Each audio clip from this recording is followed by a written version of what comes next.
over time, as we built computers, we first built computers to do things like, build nuclear bombs. And then we built computers to do other things, and slowly they became personal computers, and then they became networks, and then they became lots of things related to networks where we began to join them.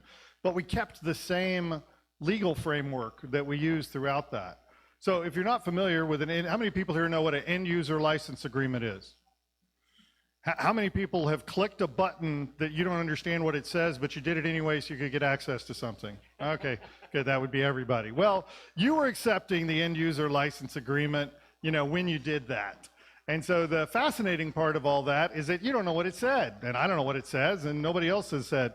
But the end user license agreement came from something called an end use certificate. And if you've watched Lord of War with Nick Cage or something like that, you might know that an end-use certificate is what you have to be able to sell weapons in different countries, to transport weapons across borders and things like that. And it was created in the 1930s to prevent the spread of certain deadly kinds of weapons, between different countries. Well, guess what the first computers were when they were building nuclear weapons and things like that? They were deadly weapons because they were building deadly weapons. And so therefore, when companies created use agreements and things like that, they started talking about end users, the end users of the tools that they were building.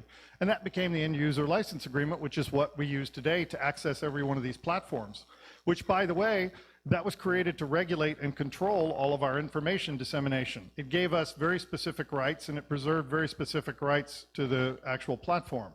The rights that it gave us was, did you get any rights when you clicked that button? Did anybody please raise your hand if you got a right by clicking that button. Okay, yeah, I don't think so.